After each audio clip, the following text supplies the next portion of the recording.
Our honeymoon suite at the Fairmont Pacific Rim in Vancouver was a dream come true. Floor-to-ceiling windows showcased the sparkling harbor, a luxurious soaking tub beckoned, and the plush king bed promised pure indulgence. After the whirlwind of wedding planning, my husband Ethan and I were ready to savor our moment of bliss. We'd just returned from a decadent dinner at Hawksworth Restaurant, slightly buzzed on fine wine, eager to kick off our first night as a married couple. Ethan was tugging at his tie when a loud thud, thud, thud echoed from the door. It was aggressive, jarring. We froze, then a piercing voice cut through the air, twisting my gut. "Ethan, open this door immediately! I know you're in there with her!" My heart raced. I looked at Ethan, whose expression hardened instantly. He gritted his teeth. "No way!" I whispered. "Is that—" Before I could finish, another voice screeched, "This is her room, Ethan, not that woman's!" It was his mother, Linda. I was dumbfounded. This had to be some kind of prank. His ex-fiancée, Claire, and his mother, Linda, had shown up at our honeymoon suite demanding entry. Ethan's eyes narrowed. He started toward the door, but I grabbed his arm. "Don't! Let's call security!" He paused, his jaw tight, as another bang shook the door. Claire's voice broke with desperation. "Ethan, please! We're meant to be together! She stole you from me!" My stomach churned. This woman was unhinged. Then Linda chimed in. "She was here first, Ethan." "You owe Claire. Don't let this woman destroy your true love." I'd never felt such fury. Ethan snatched the hotel phone and called the front desk. "We've got intruders trying to force their way into our suite. Send security now." The banging continued. Claire sobbed. Linda ranted. But when security arrived, Ethan flung open the door. Claire's eyes were puffy, her mascara streaked. Linda stood beside her, arms folded, glaring at me with venom. "What do you think you're doing?" Ethan's voice was steady but deadly. Claire reached for him, but he recoiled. "Ethan, just hear me out. This isn't right." "You crashed my honeymoon," he snapped. "You've humiliated yourself. Leave." But Claire wasn't finished. She turned to the security guards and shrieked, "He's my husband, not hers." I blinked, stunned. Linda doubled down. "Exactly. Claire's his true fiancée. That woman manipulated him into this marriage." The security guard, a stern man in a crisp suit, glanced at his colleague. "Sir, do you want them removed?" Ethan didn't hesitate. "Get them out of here!" That's when Claire noticed it. The final blow. Ethan's wedding ring. Her face went ashen. Linda gasped, staring at Ethan like he'd betrayed her. "You actually married her!" The truth hit them like a freight train. This wasn't a fling. It wasn't a mistake. They'd lost. Security grabbed Claire as she flailed, sobbing. "No, Ethan, you love me." Linda tried to argue. "You'll regret this, Ethan. She's ruining you." Ethan didn't flinch. He watched them get dragged away, then turned to me. "Let's make sure they never come near us again." Even after security hauled Claire and Linda out, the ordeal wasn't over. Ethan and I sat in stunned silence, the weight of their audacity pressing down on us. The honeymoon suite, once our sanctuary, now felt tainted by their madness. Ethan ran a hand through his hair. I knew Claire was unstable, but this, showing up with my mother, I crossed my arms. "They're not going to stop, Ethan. That wasn't a one-off. They genuinely think I stole you." He snorted. "Claire and I ended things over a year ago. And my mom? She's always favored Claire over you. She even tried to talk me out of our wedding." "That's insane," I said. "Why didn't you tell me?" His gaze softened. I didn't think they'd go this far. I wanted to protect our happiness. I wanted to be mad, but I got it. He thought ignoring them would make them fade away. He was wrong. Then his phone buzzed. Once, twice, then a flood of notifications. Ethan's face darkened as he scrolled. "You've got to be kidding me." He showed me the screen. Claire had posted on Facebook. "I can't believe the love of my life was coerced into marrying someone else. He's being manipulated. This isn't over." The comments were a mess. People who didn't know the truth piling on with sympathy. "OMG, Claire, are you okay?" "Wait, Ethan got married? I thought you two were still together." "That woman must have trapped him." And then Linda's comment, "My son deserves better than that scheming nobody. We all know his true soulmate." I clenched my fists. "Are they serious?" Ethan started typing, but I stopped him. "Number, let them dig their own graves. The more they post, the crazier they look." He nodded slowly. "You're right, but this isn't over." The next morning, Ethan was cursing under his breath, phone in hand. I rubbed sleep from my eyes. "What now?" He showed me the screen, and my heart sank. Claire had posted a melodramatic novel on Facebook, painting me as the villain. I don't know how to go on. Ethan and I were planning our future. This woman swooped in and stole him. I was supposed to be his wife. I still love him. He still loves me. I just want him back. Linda was in the comments, stoking the fire. As Ethan's mother, I can't stay quiet. He was tricked into this marriage. This woman has isolated him from his family. If anyone knows a good lawyer, DM me. We need to save my son. My blood boiled. The comments were full of strangers and mutual friends buying their lies. If his own mom says this, it's gotta be true. This other woman sounds awful. Then the worst part, Ethan's extended family chimed in. His aunt, "Ethan, call your mother. Fix this." His cousin, "Dude, I thought you were with Claire." This is messy.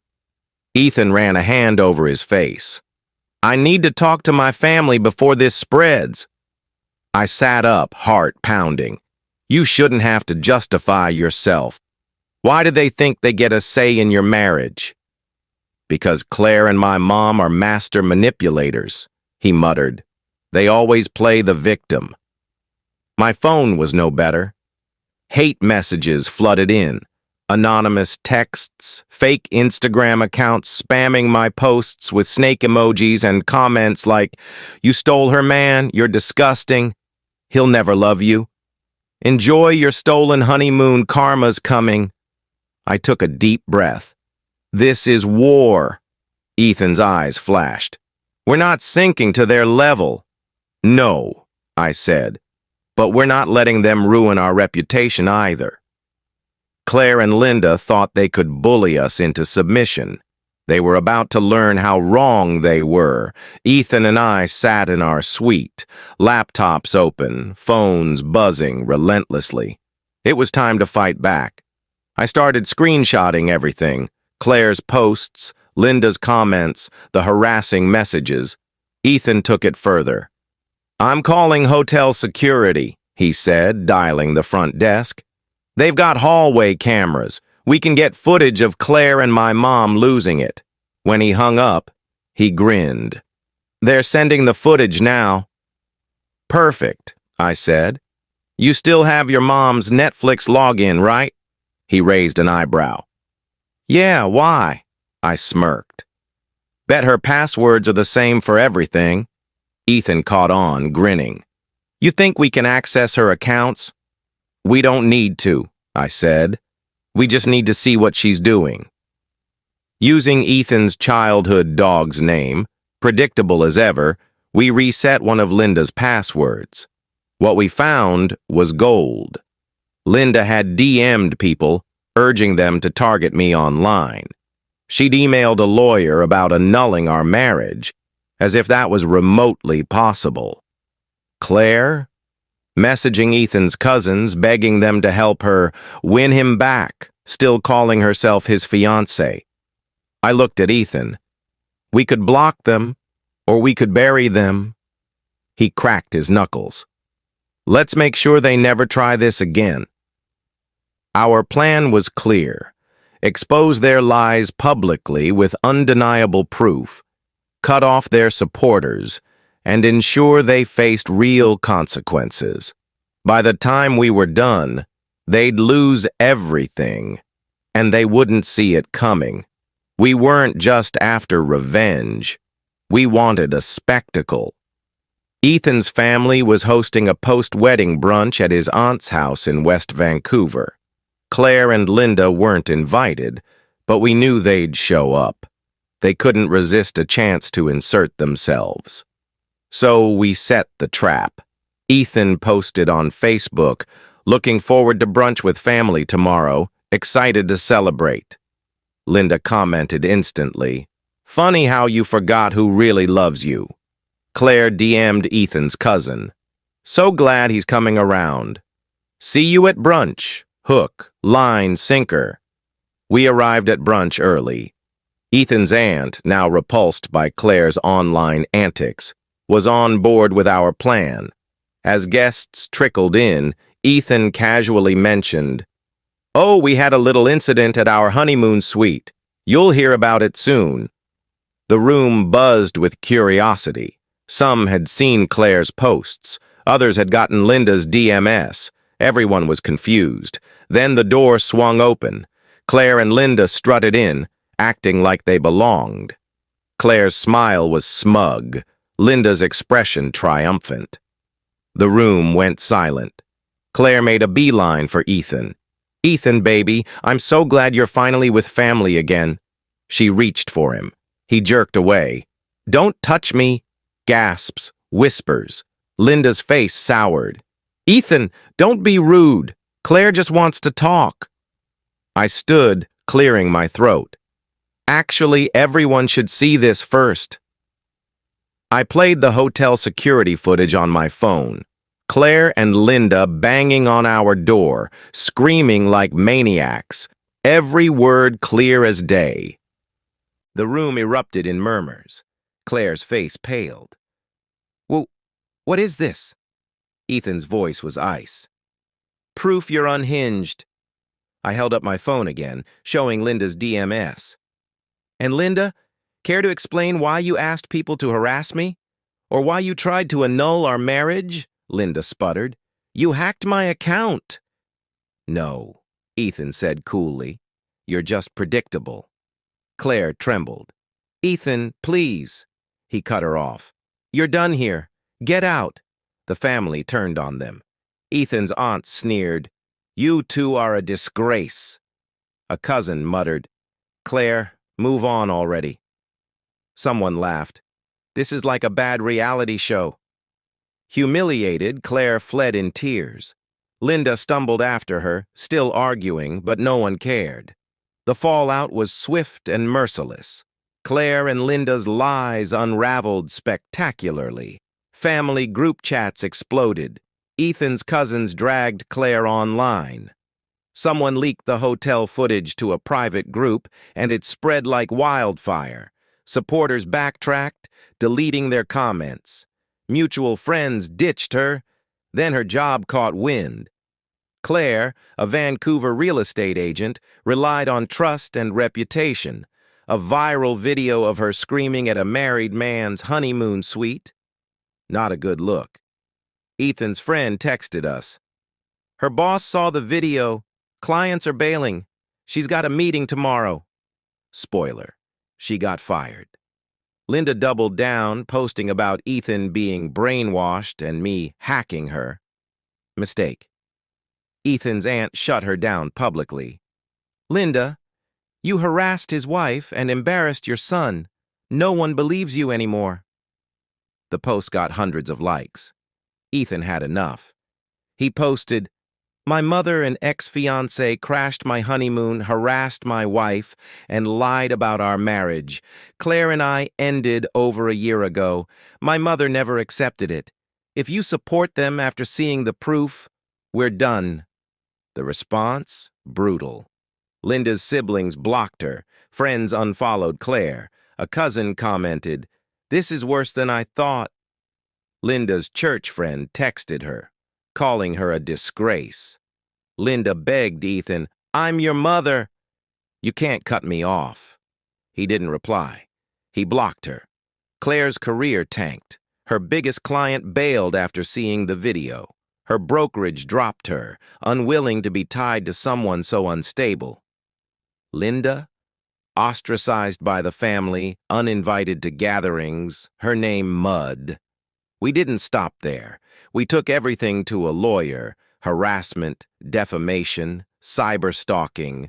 The hotel footage, messages, and Linda's DMs were airtight. We filed restraining orders. Claire tried to play victim, but the lawyer shut her down. "You tried to break into a honeymoon suite. Good luck in court." She went quiet. A few relatives still wavered, thinking Linda was just a worried mom or Claire was heartbroken. So we sent the family group chat every receipt. The video, Claire's lies, Linda's harassment. The reaction, a massacre. Ethan's uncle, "I'm done with them." His cousin, "Claire needs help. Your mom's toxic." His aunt, "You're right to cut them off." One by one, their last allies abandoned them. Linda's final stunt, a desperate email announcing she was cutting Ethan out of her will, thinking it'd make him grovel. Ethan laughed. "Let her keep it." Claire vanished. Rumors said she moved away, but we didn't care. A local gossip page posted the video with the headline, "Vancouver realtor loses it at ex's honeymoon." The comments were savage. She thought this would work? Didn't she just get fired? Claire deactivated her accounts and disappeared. Ethan and I celebrated with champagne, watching the sunset over Vancouver's harbor. We'd won. Spectacularly. No more calls, no more harassment, no more lies. Our honeymoon continued uninterrupted, strolls along the waterfront, dinners at Blue Water Cafe, pure peace. Ethan admitted, "I should have cut them off sooner." I squeezed his hand. "It's done now. We're free." Months later, Ethan's aunt called, laughing. "Your mom's rewriting her will to guilt you." Ethan smirked. "She can keep it." Claire, gone. Linda, alone, shunned, disgraced. We traveled, thrived, and lived happily, surrounded by people who truly supported. Some wait for karma. We delivered it ourselves. And it was glorious.